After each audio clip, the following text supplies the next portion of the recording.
샬롬. 주일 예배 오신 여러분 환영합니다. 그리고 비대면으로 가정에서 예배 드리시는 성도님들도 환영합니다. 우리 기도하시면서 하나님께 찬양 올려드리겠습니다. 하나님 감사합니다. 오늘도 하나님 거룩한 주일을 맞이하면서 우리를 예배 드리는 자리로 인도해 주셔서 감사드립니다. 오늘도 말씀 들으면서 하나님의 은혜를 풍성하게 받게 하여 주옵시고, 말씀 잘 듣고 또 신앙생활 잘하면서 삶에서 그리스도인답게 살아갈 수 있도록 힘을 더하여 주시옵소서. 예수 그리스도의 이름으로 기도하옵나이다. 아멘. 내가 주인 삼은 찬양하시겠습니다.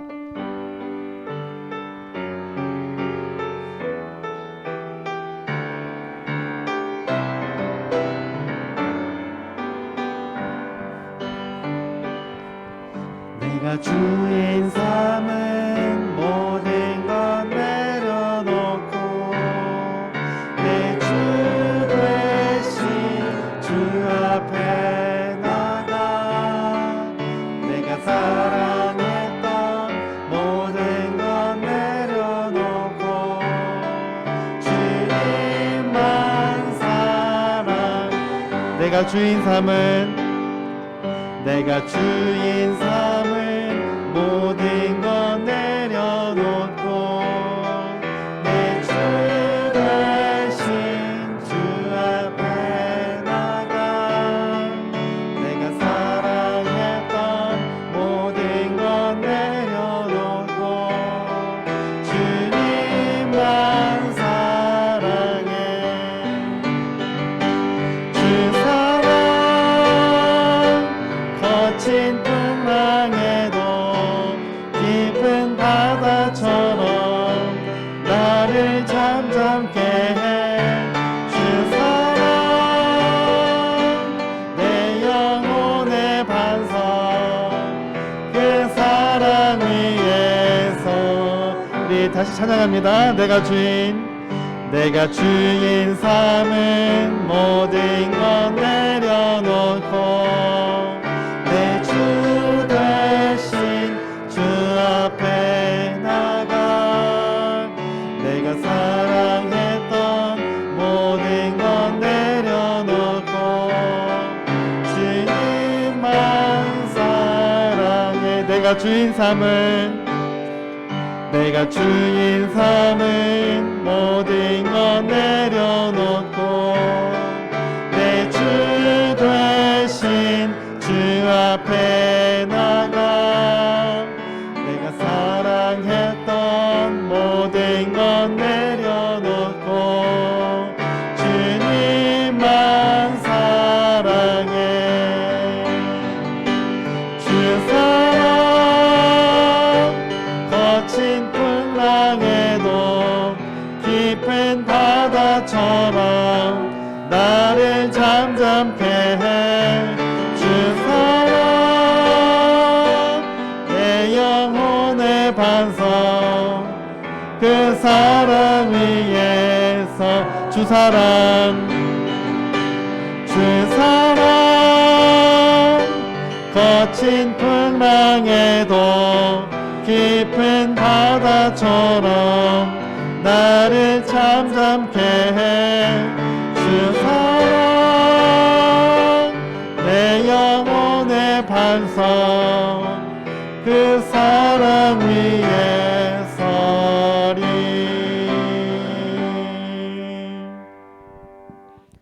찬송가 484장 찬양하시겠습니다.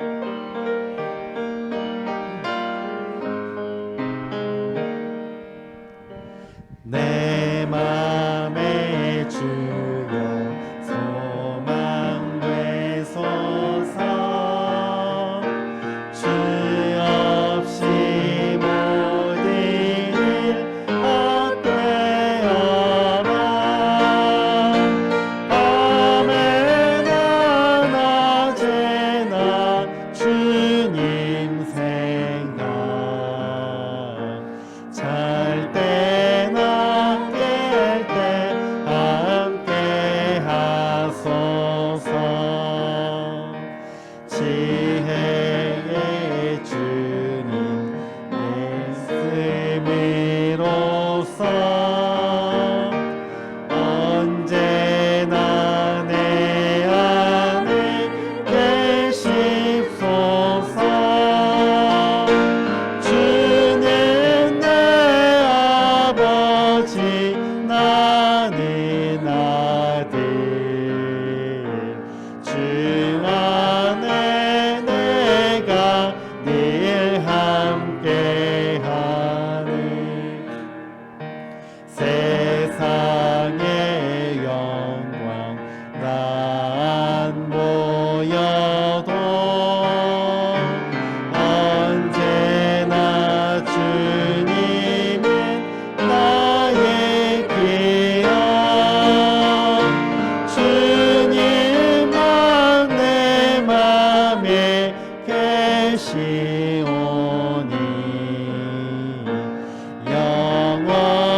진리의 주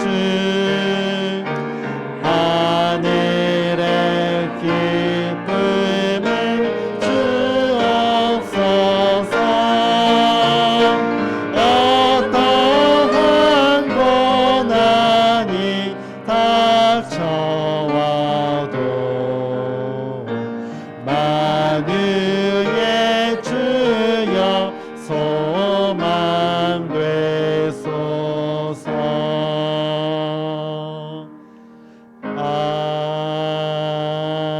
아멘. 다 같이 일어서서 나 무엇과도 찬양하시겠습니다.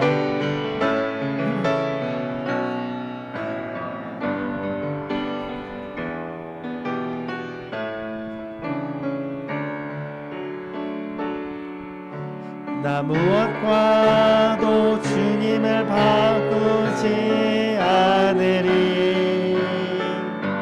다른 어떤 은혜 구하지 않으리. 오직 주님만이 내 삶의 도움이시니 주의 얼굴 보기 원합니다. 주님 사랑해요.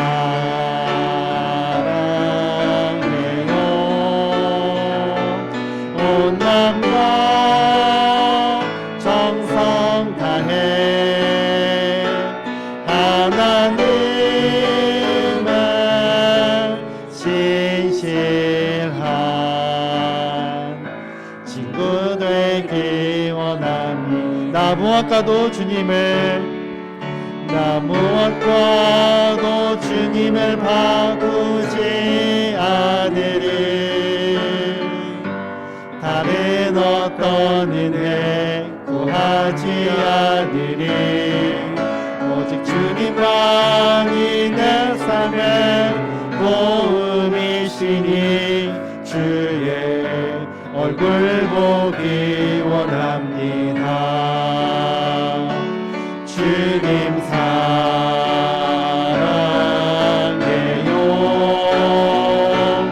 온 마음과 정성 다해 하나님의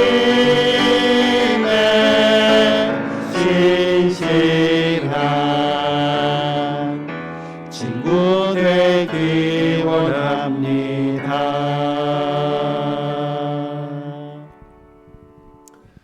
우리 이 시간 하나님 앞에 참회의 기도를 드리겠습니다.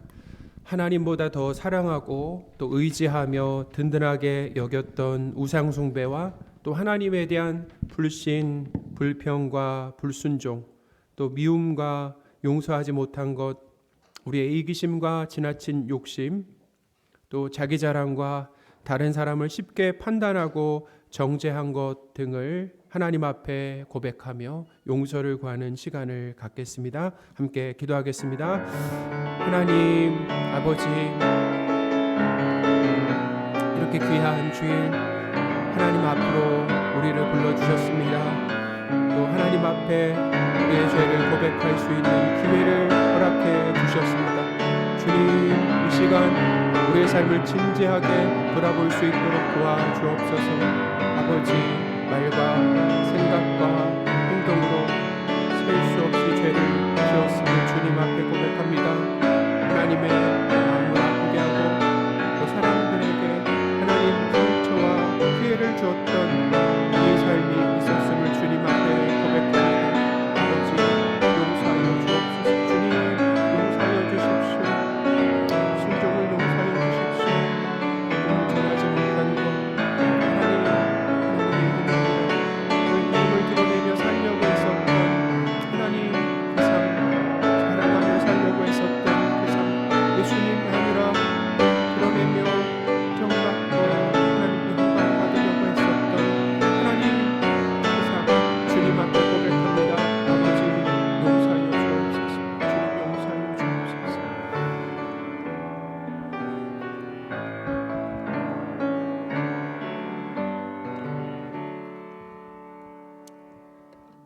하나님, 예수 그리스도의 십자가 죽으심으로 우리의 과거, 현재, 미래의 모든 죄가 용서되었음을 믿고 감사를 드립니다. 우리 안에 계신 성령 하나님의 그 도우심이 아니면 죄의 유혹을 이기지 못하고 불순종할 수밖에 없음을 고백합니다.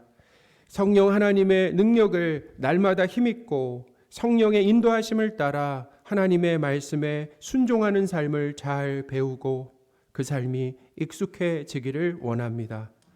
이 시간 세상으로 향해 있던 우리의 관심과 시선을 하나님께로 옮깁니다. 예배를 통해 셀 수 없이 은혜를 베푸신 신실하신 하나님께 감사하며 찬양을 드리게 하옵소서. 오늘도 말씀을 통해 하나님의 음성을 듣고 은혜 받기를 원하며 우리 주 예수 그리스도의 이름으로 기도합니다. 아멘.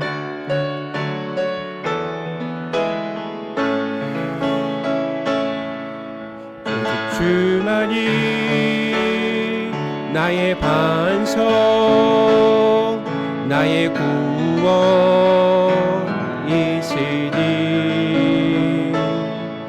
오직 주만이 나의 산성, 내가 요동치 아니하리.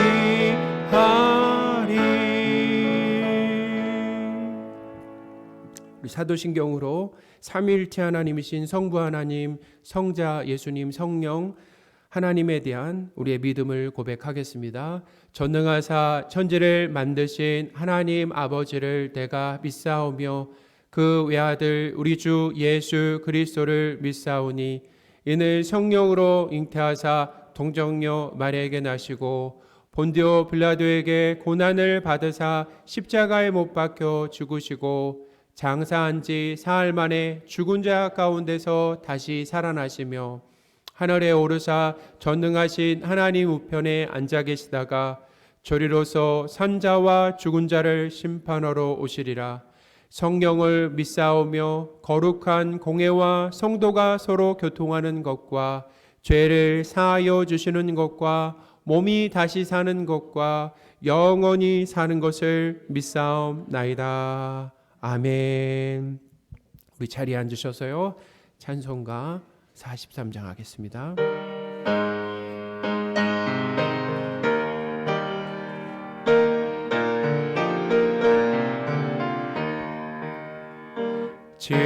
즐겁게 안식할 날, 반갑고 좋은 날, 내 마음을 평케 하니 즐겁고 기쁜 날, 이날의 천하 만민 다 보좌앞에서 참되신 삼위일체 다 찬송 부르네. 이날의 하늘에서 새 양식 내리네. 성회로 모이라고 종소리 울리네.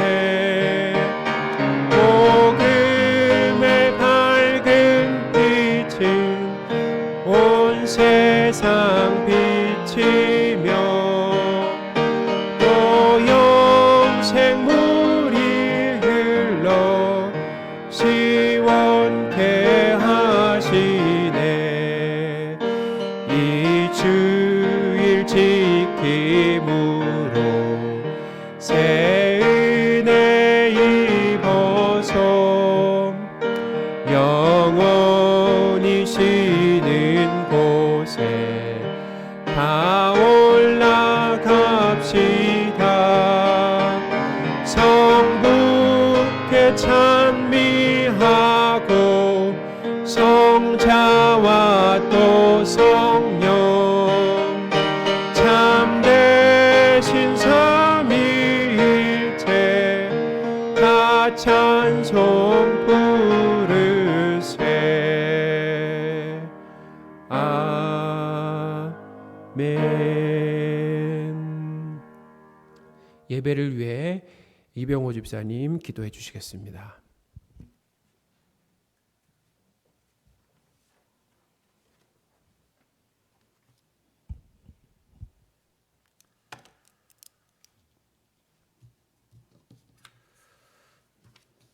사랑과 은혜가 풍성하신 하나님 아버지, 연약하고 부족한 저희를 사랑하사 하나님의 자녀 삼아주시고 순간순간마다 찾아와 주셔서 우리를 위로해 주시고 사랑으로 늘 품어주시는 주님의 그 크신 사랑에 감사를 드립니다. 주님, 하나님을 높이지 못하고 하나님께 순종하지 못했던 지난 주간을 회개합니다. 마음은 언제나 주님을 위해 산다 하지만 우리는 그렇지 못했음을 고백합니다. 우리의 죄를 주님께 회개하오니 용서하여 주시옵소서. 사랑의 주님, 코로나로 인해 지금까지 걸어오지 못한 길을 걷고 있습니다. 아직도 끝날 기미가 보이지 않고 오히려 확진자들은 계속하여 늘어만 가고 있습니다. 이러한 상황 속에서도 우리가 주님을 예배하는 자로 살아가게 하옵소서. 사랑의 주님, 대선을 앞둔 이 나라를 위해 기도합니다. 5년간 국정을 책임지는 대통령을 뽑는 선거일이 3일 앞으로 다가왔습니다. 국가의 대사를 앞두고 현명하고 올바른 선택할 수 있도록 하나님께 먼저 기도합니다. 국민을 사랑하고 두려워할 줄 알며 국민들로부터 존경을 받을 수 있는 지도자를 세워 주시옵소서. 삼능교회를 사랑하시는 하나님 아버지, 우리 교회가 살아 숨쉬고 생명 있는 교회 되게 하옵소서. 이 지역 사회는 물론 이 민족 구원이 삼능교회를 통해 이루어질 수 있도록 성도 한 사람 한 사람을 사용하여 주옵소서. 이 나라를 위해, 이웃을 위해, 모든 성도들을 위해 기도하게 하시고 하나님이 원하시고 찾는 교회와 믿음의 성도들 되게 하옵소서. 사랑의 주님, 무서운 바람과 함께 번져가는 울진 산불을 진압할 수 있도록 도와주시옵소서. 인간의 나약함은 절실히 느끼게 하는 시기입니다. 나라의 흥망성쇠가 주님 앞에 있음을 저절로 무릎 꿇어 자백합니다. 주님, 이 나라를 불쌍히 여겨 도와주시옵소서. 무섭고 두려운 이 시국에서 건져 주시옵소서.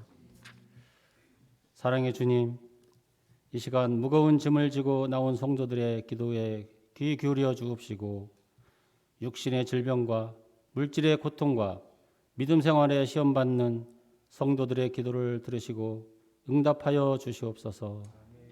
또한 우리 모두가 기도로서 주님의 사랑 안에 거하며 답답한 심령이 자유함을 얻고 문제가 해결되는 복된 시간 되게 하옵소서. 예배를 위하여 헌신하는 이들도 기억하여 주셔서 저들이 충성할 때마다 주님의 음성을 듣게 하시고 주님이 주시는 축복과 은혜에 강건한 삶을 살게 하옵소서. 이 시간 생명의 말씀을 전하기 위해 단위에 세우신 김덕중 교수님에게 성령님 기름 부어 주시고 말씀과 기도로 더욱 충만하게 하옵소서. 가정과 삶의 터전 위에 하나님의 축복하심이 함께하여 주시고 증거 드는 말씀마다 능력이 있게 하셔서 우리의 심령이 부족함이 없도록 붙들어 주시옵소서. 듣는 저희들의 귀를 열어주시고 은혜의 말씀으로 행할 수 있기까지 함께하여 주시옵소서. 이 시간 드려지는 예배를 기뻐 받아주실 것을 믿고 감사드리며 생명 되신 예수님의 이름으로 기도드립니다. 아멘.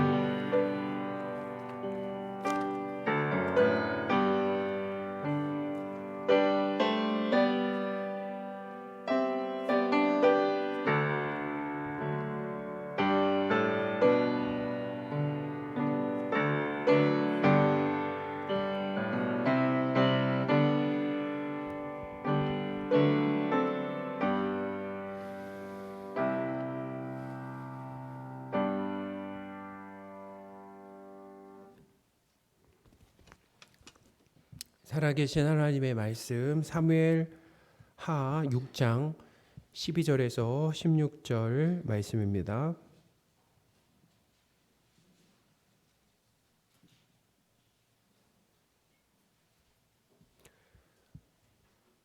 구약 성경 사무엘하 6장 12절에서 16절 말씀입니다. 봉독하겠습니다.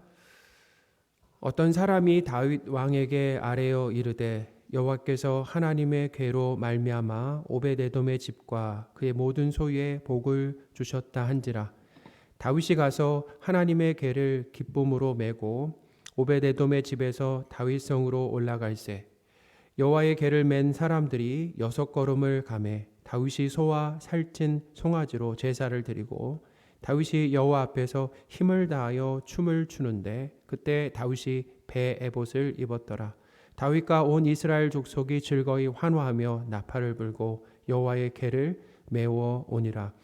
여호와의 궤가 다윗성으로 들어올 때 사울의 딸 미갈이 창으로 내다보다가 다윗 왕이 여호와 앞에서 뛰놀며 춤추는 것을 보고 심중에 그를 업신 여기니라. 아멘. 오늘은 이 에스라 성경대학원 대학교에서 구약학 교수로 사역하시는 김덕중 교수님께서 말씀을 전해 주시겠습니다. 김덕중 교수님은 저의 은사님이십니다. 제가 경험한 교수님을 이렇게 한마디로 소개하면은 예수님을 닮은 교수님이라고 제가 생각을 해봤어요. 어떻게 교수님을 소개하면 좋을까? 근데 그게 딱 떠오르더라고요. 그래서 오늘 하나님께서 우리 김덕중 목사님을 통해 말씀을 주실 때 큰 은혜를 받으시기 바랍니다. 아멘.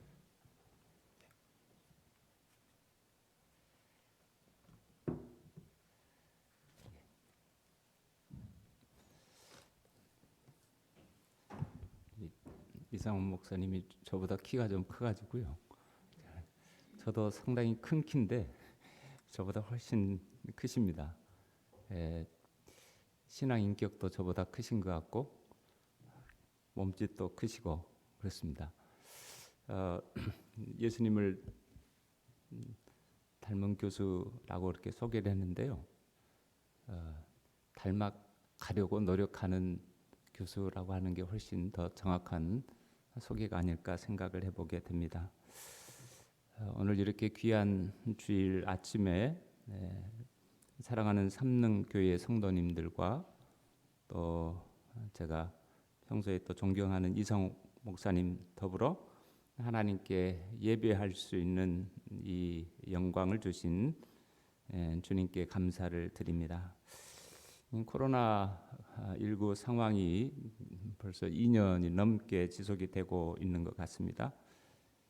많은 변화가 생기기도 하고 또 이전에 우리가 익숙하게 해왔던 것들을 또 중단해야 되는 그런 불편함 또 아픔도 많이 있는 것 같습니다. 하나님께서 하루속히 이런 상황을 종식시켜 주기를 우리는 간절히 기도해야 될 것 같습니다. 모든 것이 하나님의 뜻 가운데 또 진행되고 있기 때문에 또 이런 상황마저도 하나님의 깊으신 뜻이 저는 있을 거라고 그렇게 믿고 있습니다. 이런 상황에서 주님께서 나에게 원하시는 것은 무엇일까라고 한번 질문을 던져보면 좋을 것 같습니다. 아무리 코로나 상황이라고 해도 그리고 어쩌면 앞으로는 이보다 더 어려운 상황이 전개될 수도 있다고 저는 그렇게 생각을 하는데요. 우리 그리스도인들에게 멈춰서는 안 되는 것이 있습니다. 그것은 하나님을 예배하는 것이라고 볼 수가 있겠습니다. 우리 그리스도인들에게 있어서 예배만큼 중요하고 우선적인 일은 없다고 저는 그렇게 봅니다. 그래서 우리는 이 자리에 있는 것입니다. 이 대면으로 모이든 비대면으로 모이든 예배는 반드시 하나님께 드려야 되는 것입니다. 우리는 예배를 목숨처럼 그렇게 생각을 해야 됩니다. 생명처럼 귀한 것이 우리가 하나님께 드리는 예배라는 것입니다. 구약 성경에서 그렇게 살았던 한 인물이 있습니다. 다윗입니다. 그래서 오늘 저는 여러분과 함께 예배자 다윗의 모습을 한번 돌아보고자 하는 것이죠. 다윗은 여러 가지 많은 훌륭한 업적을 남긴 왕입니다. 그래서 이스라엘 백성들에게, 유대인들에게 있어서 가장 존경하는 인물 꼽으라면 다 다윗입니다. 안 믿는 사람들도 다 아는 인물 아닙니까? 그렇죠? 다윗 모르는 사람은 없겠죠. 불신자도 다 압니다. 하나님께서 높이신 것입니다. 세계, 온 인류에 예배자 다윗을 하나님께서 높이신 것입니다. 다윗이 여러 가지 많은 업적들을 남겼는데 그 중에 하나가 예배를 확립하는 그런 업적입니다. 우리가 드리는 이 예배의 기원, 어찌 보면 다윗이 기초를 닦아놓은 것입니다. 성경에 보면 시편 있잖아요. 시편 150편인데 그 중에서 73편이 다윗이 직접 지었거나 아니면 편집해 놓은 것입니다. 시편이라는 것은 우리가 드리는 찬송가 같은 것입니다. 예배 때 하나님을 높이기 위해서 이스라엘 백성들이 함께 모여서 불렀던 노래, 이게 시편입니다. 시편. 다윗이 만들어 놓은 것입니다. 자기만 아니고 온 이스라엘 백성들이 다 하나님을 예배하는 예배자가 되도록 하기 위해서 다윗이 그 작업을 해놓은 것입니다. 우리가 그 은혜를 또 누리고 있는 것이죠. 이 시편에 보면 표제어들이 붙어 있지 않습니까? 표제어들이 믹담으로 부른 시, 시가연으로 부른 시, 그런 것들은 다 성전 예배 때 지휘자들이 참고하도록 만들어 놓은 표시입니다. 셀라, 이건 추임새 같은 것입니다.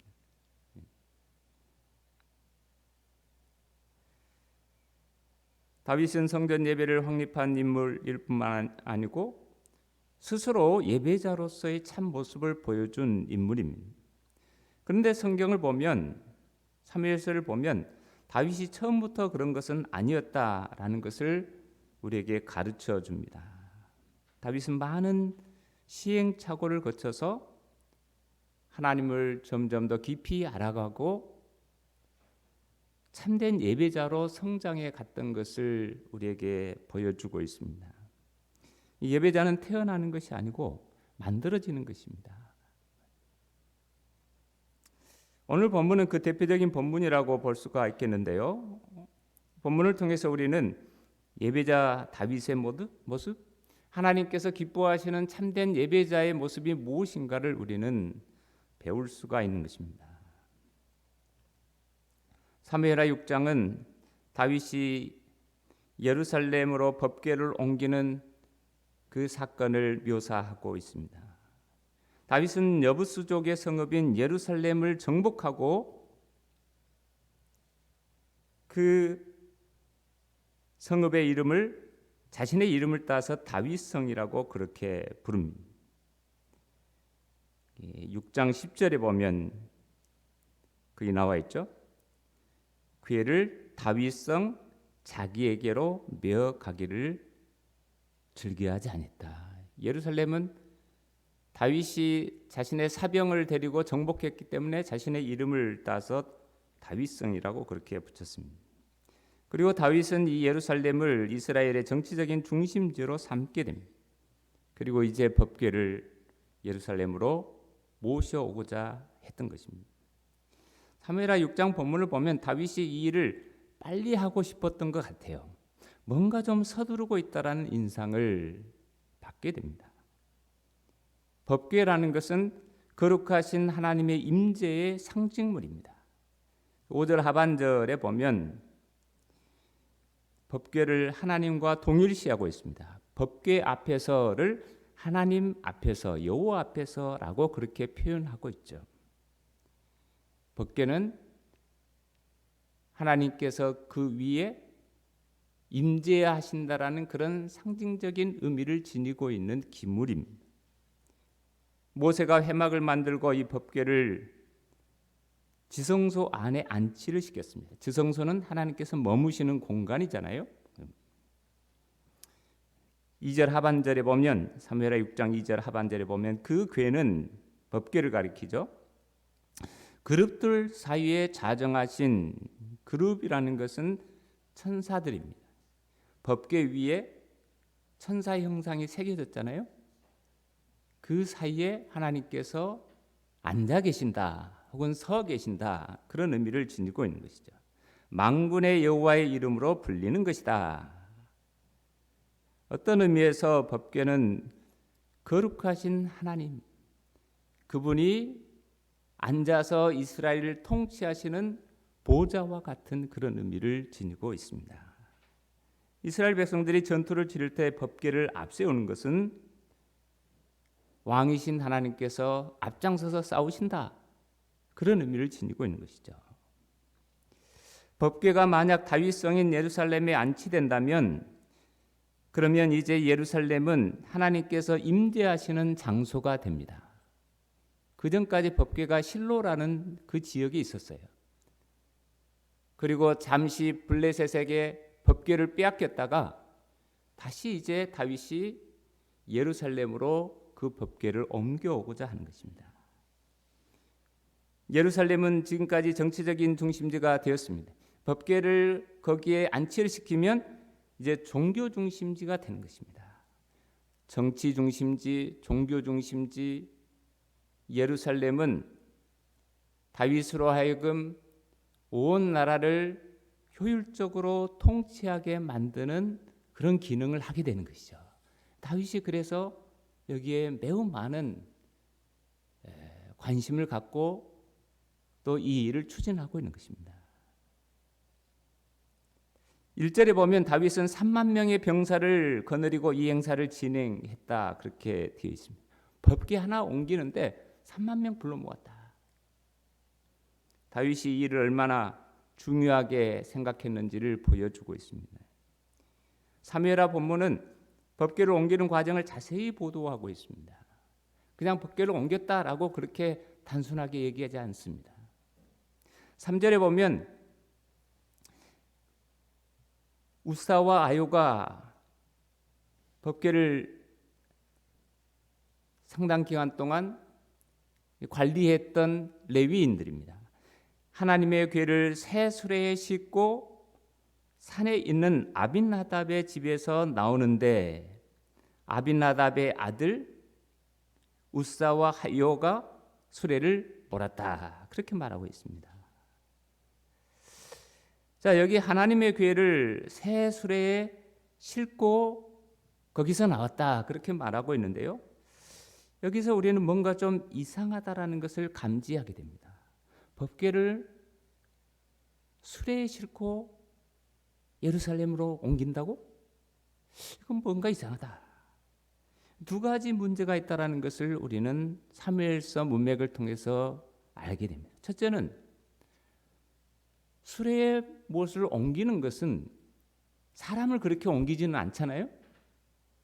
리어카에다가 사람 싣고 다니는 거 보기는 봐요. 가끔 그런 경우는 있어요. 그냥 인부들 싣고 간다든지 잠시 타고 가는 것입니다. 수레는 물건을 옮길 때 사용하는 용도로 사용하는 것입니다. 법궤를, 하나님의 임재의 상징물인 법궤를 수레에 옮긴다라는 것은 하나님을 물건 취급하는 것이 되어버린 것입니다. 그래서 구약의 율법에 보면 법궤를 옮길 때는 그렇게 옮기지 말고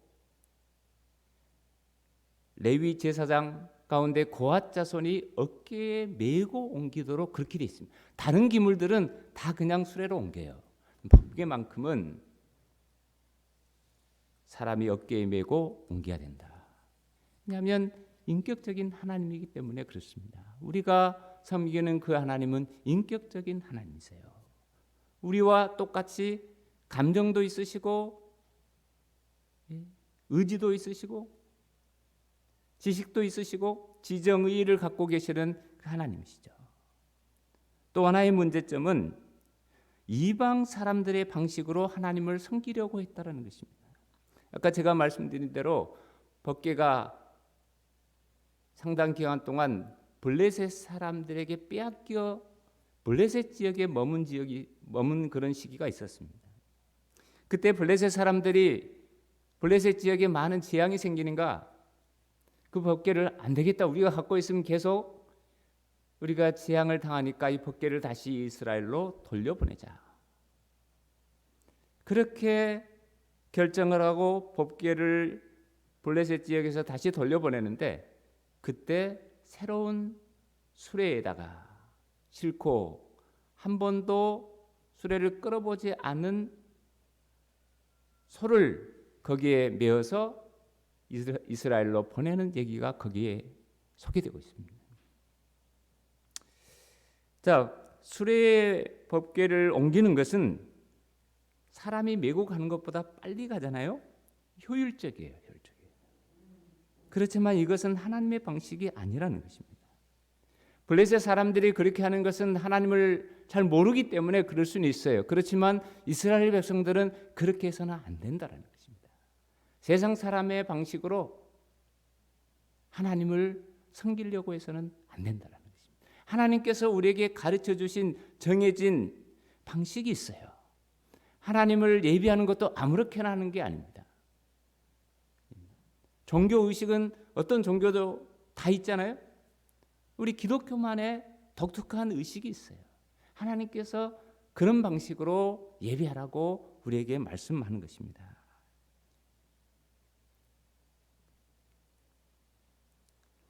사람들은 너무 편리한 것을 많이 추구합니다. 그러다 보니까 예배도 순서 다 생략해버리고 편리한 방식으로 우리 좋을 대로 예배 드리는 경우들이 참 많아요. 그렇게 하지 말라는 것입니다. 유진 피터슨이라는 학자는 그래서 이렇게 얘기합니다. 이 장면을 주석하면서 하나님을 섬기는 전통적인 방식을 블레셋의 선진 기술로 대체해버렸다. 당시 블레셋은 일찍이 철기 문명을 받아들인 나라입니다. 왜냐하면 저쪽 그리스 지역에서 내려온 민족이기 때문에 문물이 이스라엘 백성들보다 조금 더 발전했어요. 군사적인 기술도 그렇고. 그래서 이스라엘이 군사적으로 패배한 것입니다. 물론 보다 더 본질적인 것은 이스라엘 백성들이 하나님 섬기는 것을 멈췄을 때 하나님께서 블레셋을 통해서 징계하신 것이죠. 돌아보면 교회 안에 이 효율적이라는 이유로 하나님을 섬기는 방식을 폐기하는 경우들이 참 많이 있습니다. 적어도 제가 경험하기로는 신앙의 영역에서는 새로운 것이라고 꼭 좋은 것은 아닙니다. 오히려 그 반대일 경우들이 참 많아요. 세상 사람들은 새로운 것에 관심이 있습니다. 그렇지만 어떤 것은 묵을수록 더 빛나는 그런 가치가 또 있다는 것입니다. 오래된 것일수록 더 좋은 것들이 있어요. 그래서 기독교 신앙은 전통을 중요시합니다. 제가 소속되어 있는 감리교에서는 4가지 신앙 전통을 강조합니다. 요한 웨슬레라는 감리교의 창시자가 만들어 놓은 것인데요. 4가지, 이 4가지를 항상 생각해 봐라. 첫째는 성경입니다. 성경 중심인가? 또 하나는 경험입니다. 기독교 신앙은 체험의 종교입니다. 하나님의 사랑을 체험해 보는 것입니다. 머리로만 믿는 것이 아니고 내가 실제로 체험하는 것입니다. 3번째는 이성입니다. 하나님께서 우리에게 주신 이성을 사용해서 성경을 연구하고 그분을 알아가는 것을 하나님은 원하십니다. 그리고 마지막에 전통이 있습니다. 성경, 경험, 이성, 전통 4가지, 이게 우리의 신앙을 떠받치는 기둥이라고 보고 있는 것입니다.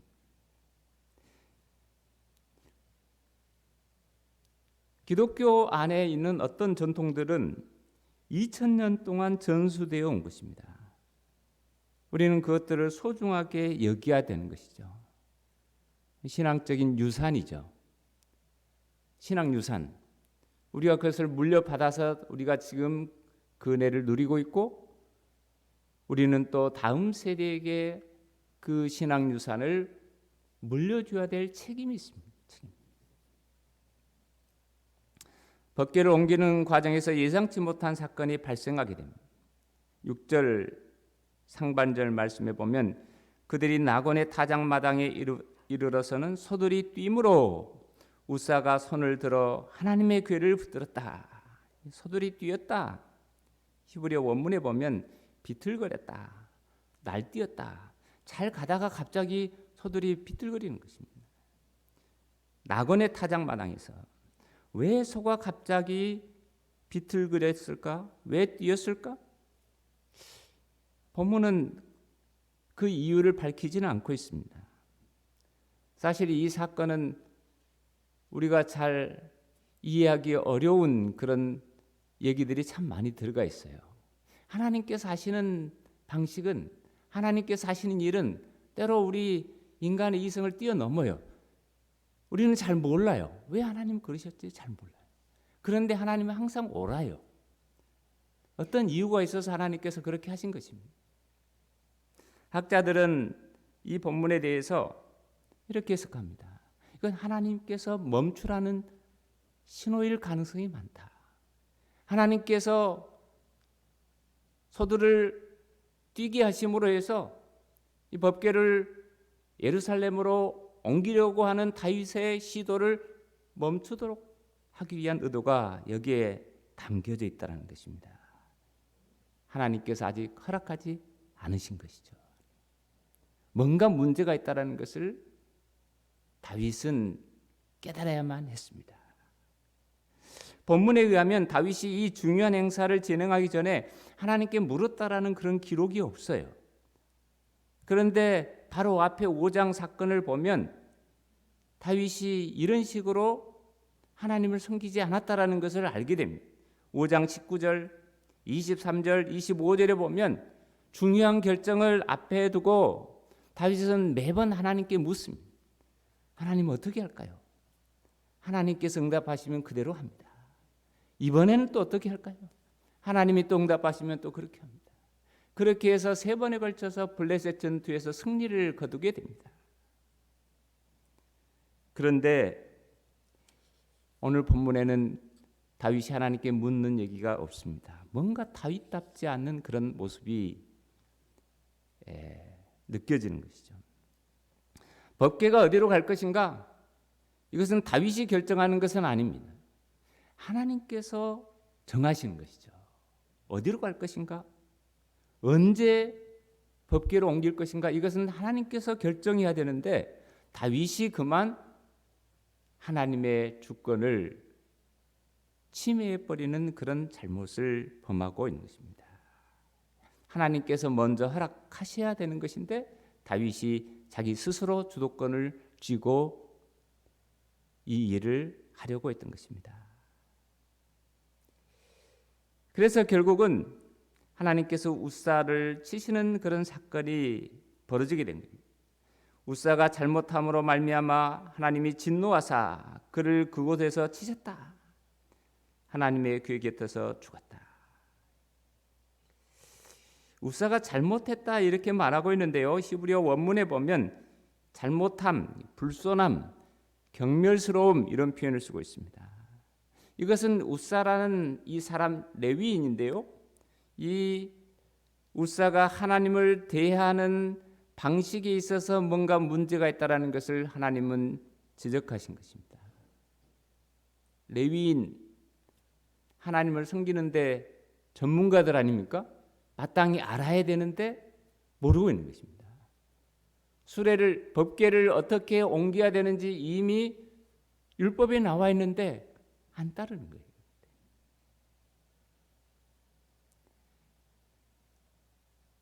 이 우사가 소가 뛴다고 법궤를 붙잡습니다. 법궤를 붙드는 것은 겉으로 나타난 현상이고 본질은 우사의 마음에 있는 하나님을 대하는 잘못된 태도입니다. 하나님은 이것을 보신 거예요. 어찌 보면 우사가 수레의 궤를 싣고 오는데 우사의 잘못된 마음의 태도는 반영되었다고 볼 수가 있겠습니다. 이 사건은 우리에게 중요한 사실을 교훈합니다. 우리가 섬기는 거룩하신 하나님, 그분으로부터 생명이 주어지고 우리에게 축복이 임하는 것입니다. 우리가 누리는 생명과 축복은 그분께서 우리에게 주시는 것입니다. 생명과 축복은 거룩하신 하나님으로부터 나오는 것이다.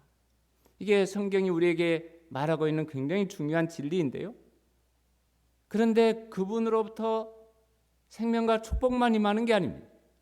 때로는 재앙과 저주도 임할 수 있다는 것을 우리에게 가르쳐줘요. 그분께서 우리에게 원하시는 방식으로 그분을 잘 섬기면 우리에게 생명과 축복이 임하지만 잘못된 방식으로 거룩하신 하나님을 섬기거나 반응하게 되면 그 반대의 결과도 임할 수 있다는 것을 성경은 우리에게 경고하고 있는 것입니다. 그래서 우리는 그분을 잘 알고 합당한 방식으로 그분을 섬겨야 되는 것입니다. 그래야 우리가 이 땅에서 형통하고 복된 삶을 살 수가 있다는 것입니다. 다윗이 이 사건을 경험하고 반응을 합니다. 9절에 보면 다윗의 깨달음이 거기에 나타나 있습니다. 다윗이 그날에 여호와를 두려워하여 가로되 여호와의 궤가 어찌 내게로 오리오. 여호와의 궤가 어찌 내게로 오리오. 굉장히 중요한 고백을 하고 있습니다. 법궤를 자신에게로 가져오려고 했는데, 자신의 성으로 가져오려고 했는데 그것이 잘못됐다라는 것을 고백하고 있는 것입니다. 오히려 자신이 법궤에게로 나가야 된다. 법궤를 나에게로 가져오는 것이 아니고 내가 하나님의 임재 앞으로 나가야 된다. 다윗은 하나님을 자신의 편으로 끌어들이려고 하는 시도를 멈추게 됩니다. 하나님을 내 편으로 끌어들이려고 하는 것은 굉장히 위험한 생각입니다. 그것은 하나님을 수단화하는 그런 행동이 되기 때문에 그렇습니다. 우리 신앙생활 하다가 이런 잘못을 범할 때가 참 많아요. 하나님을 우리 편으로 자꾸 끌어들이려고 합니다.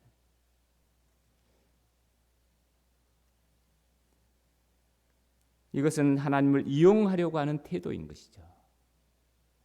내 목적을 위해서 하나님을 부리는 것입니다. 우상숭배입니다. 아브라함 링컨의 얘기를 우리는 잘 알고 있습니다. 남북 전쟁을 치르게 된 상황에서 참모 중에 한 사람이 아브라함 링컨에게 제안합니다. 우리가 싸움을 시작하기 전에 하나님께서 우리 편에 서 주시도록 기도합시다. 기도하는 것은 좋은데 기도의 내용이 틀려버린 것이죠. 하나님이 우리 편에 서도록 기도하는 것은 올바른 기도가 아니라는 것입니다. 아브라함이 그때 유명한 말을 남깁니다. 하나님이 우리 편에 서도록 기도하지 말고 우리가 하나님 편에 서도록 기도합시다. 이런 얘기를 합니다. 비슷한 얘기 같지만 굉장히 다릅니다. 나는 하나님을 내 편으로 만들려고 하고 있는지 아니면 내가 하나님 편에 서려고 하고 있는지 그것을 우리는 물어봐야 되는 것입니다. 우리가 하나님을 섬길 때 그분을 절대적인 위치에 두고 섬겨야 됩니다. 그것을 예배라고 합니다. 예배라는 것은 그분을 절대적인 위치에, 절대적인 것이라는 것은 거기에 최고의 가치를 두는 거잖아요. 최고의 가치를 거기에 두는 것입니다.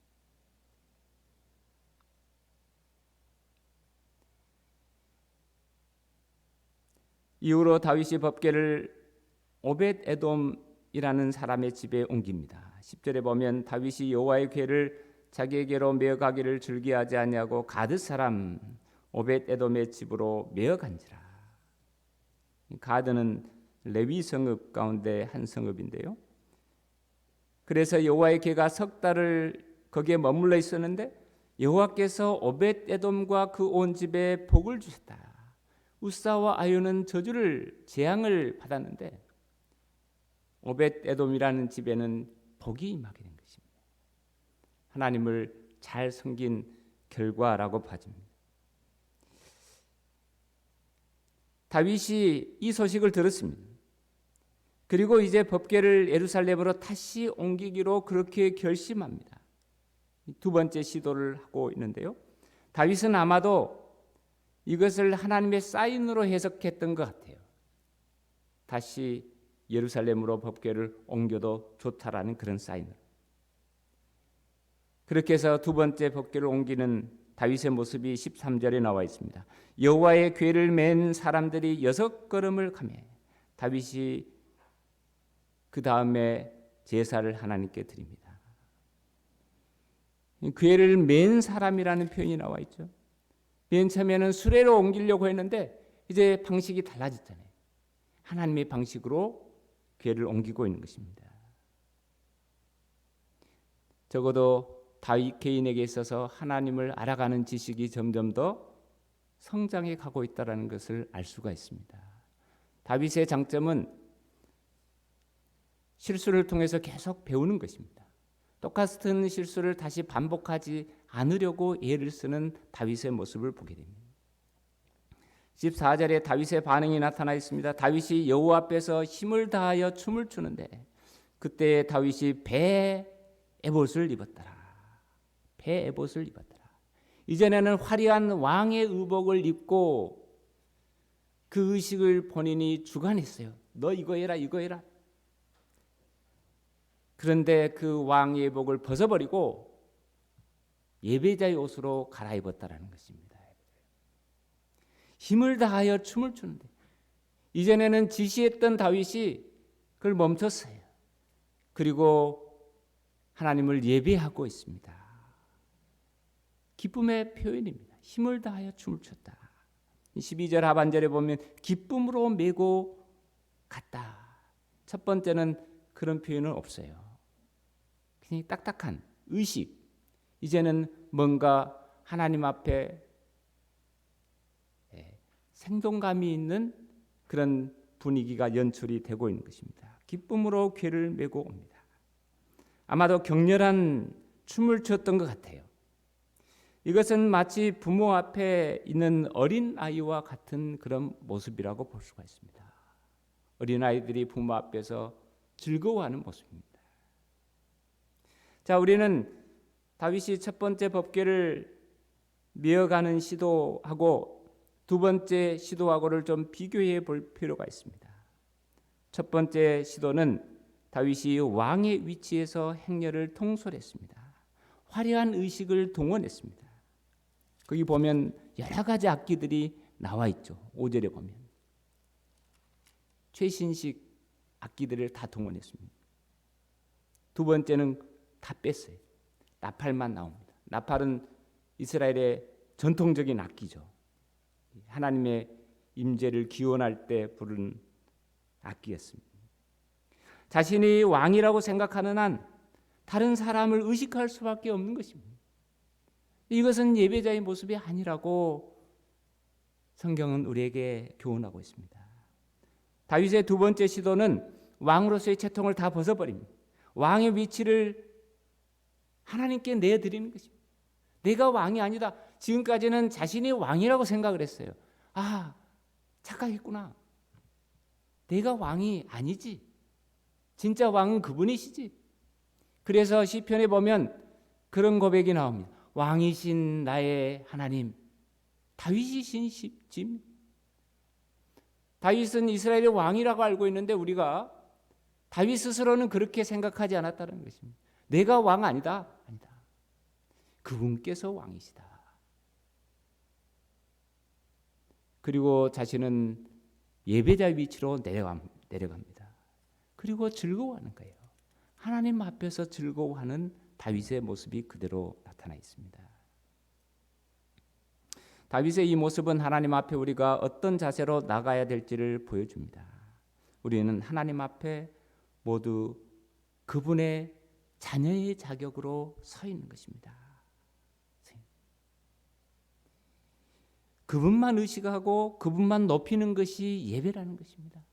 여기서 예배를 인도하는 목사님이나 같이 예배의 자리에 참여하는 성도들 똑같이 하나님의 아들의 자격으로 그분 앞에서 즐거워하고 기뻐하는 것입니다.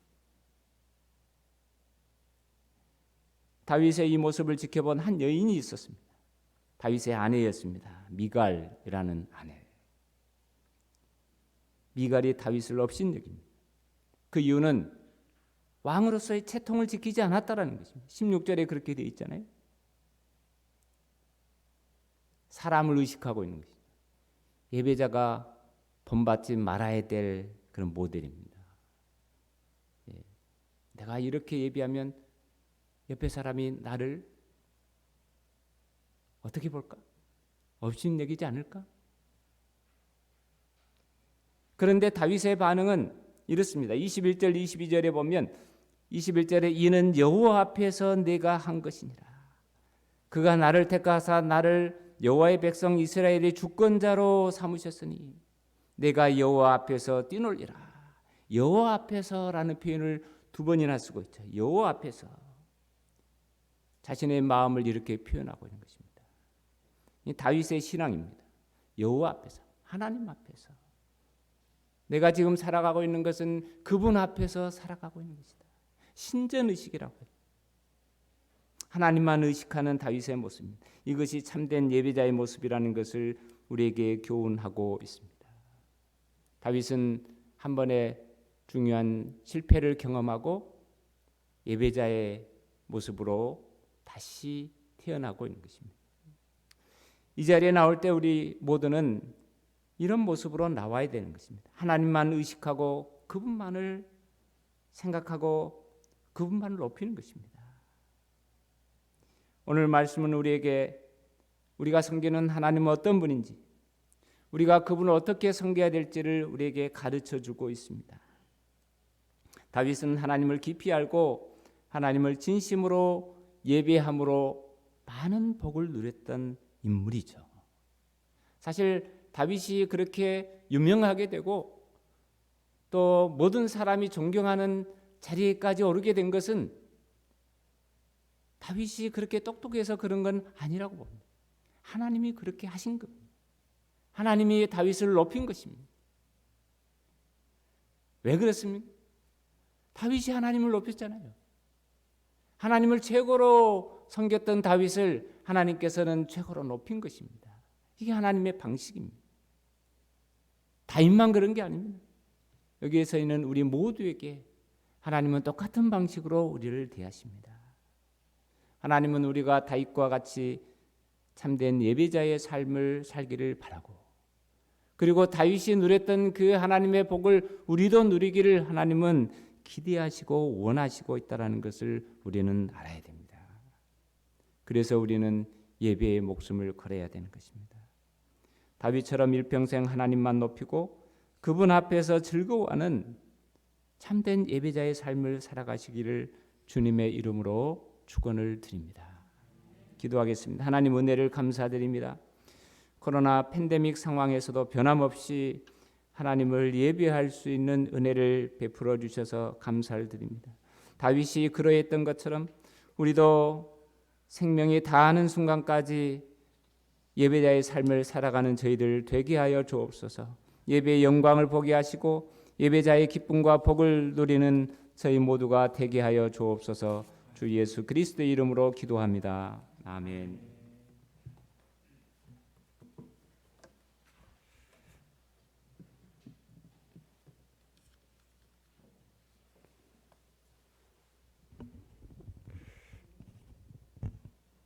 귀한 말씀 감사합니다. 내가 주인 삼은 찬양하겠습니다.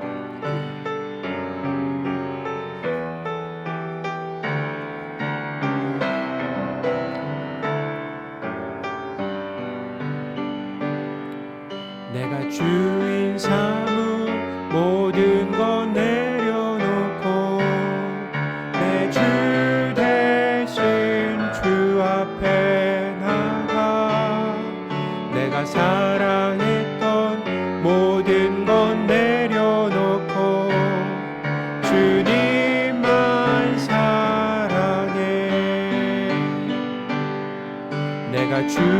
삼은 모든 것 내려놓고 내 주 대신 주 앞에 나가 내가 사랑했던 모든 것 내려놓고 주님만 사랑해. 주 사랑 거친 풍랑에도 깊은 바다처럼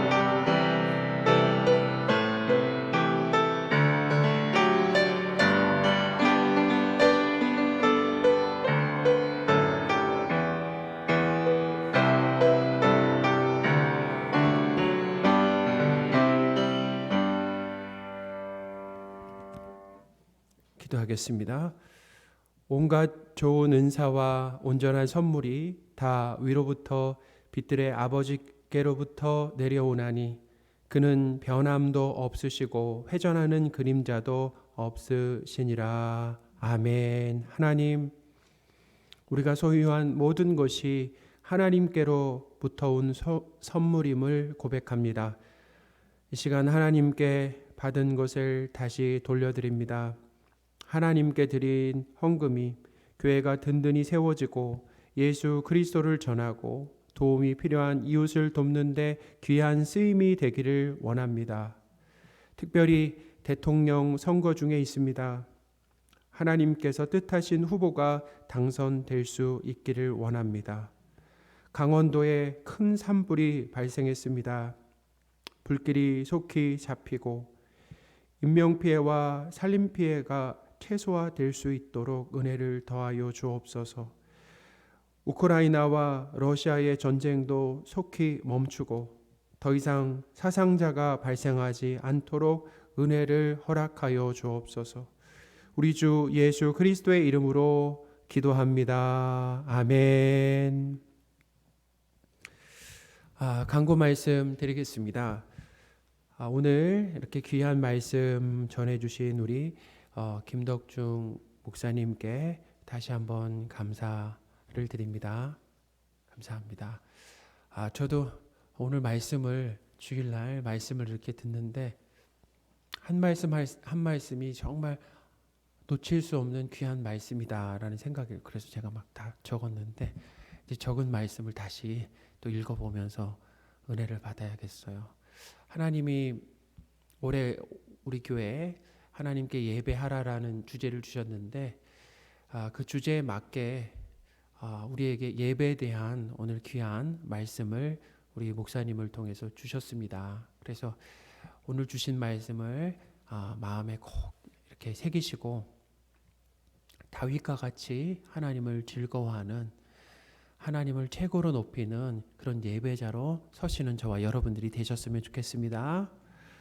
우리 2022년 표를 함께 외치겠습니다. 하나님께 예배하리라. 아멘. 하나님께 예배하리라. 우리 금주 암송 구절 우리 같이 한번 읽어보겠습니다. 너는 마음을 다하여 여호와를 신뢰하고 내 명철을 의지하지 말라. 아멘. 우리 지난주 암송 구절 우리 김홍곤 권사님 여기 앞으로 나오셔서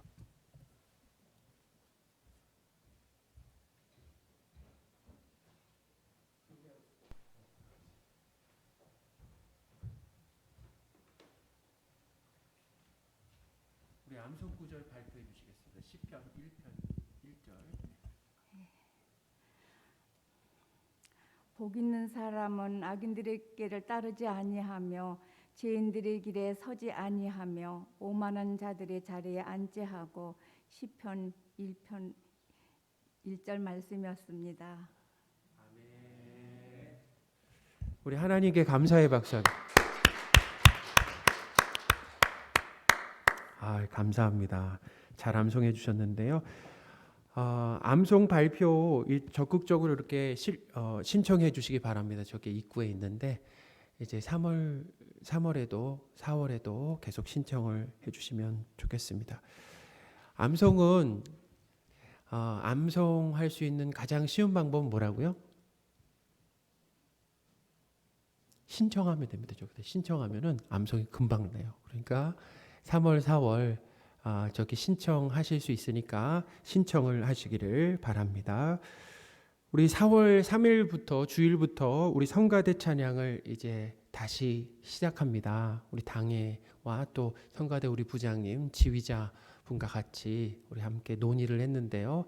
이미 그 다른 교회도 성가대를 이제 시작하고 있다라는 이야기를 들었습니다. 그래서 어쨌든 성가대를 시작하면은 그 방역 수칙을 잘 지키면서 이렇게 마스크를 꼭 쓰셔가지고 연습을 이제 하시면 좋겠고요.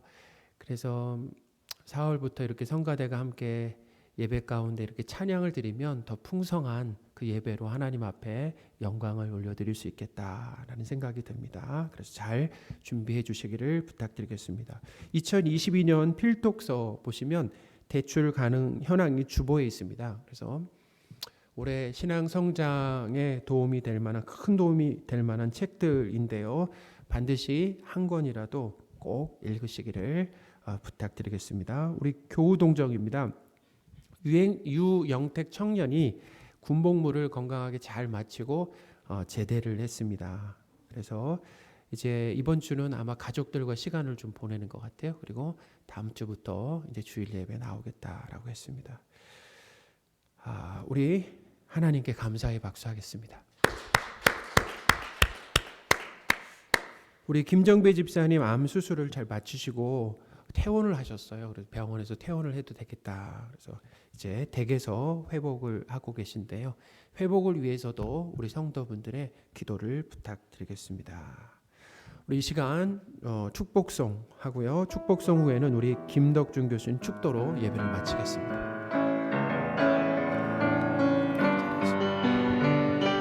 평안을 너에게 주노라.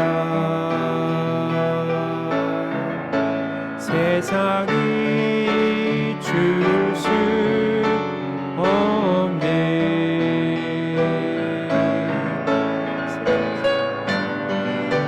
알 수도 없는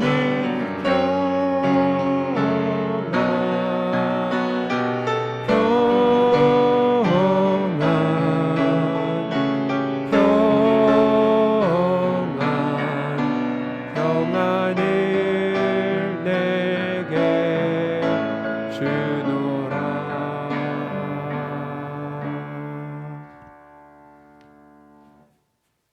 이제는 우리 구주 예수 그리스도의 은혜와 하나님 아버지의 지극하신 사랑하심과 성령의 내주 교통케 하시는 역사가 다윗처럼 참된 예배자의 삶을 살기로 결단하는 사랑하는 삼능교회 성도들의 머리 위에, 그 가정과 직장 위에, 조국 대한민국의 교회 위에 지금으로부터 영원토록 함께하옵시기를 간절히 축원하옵나이다. 아멘.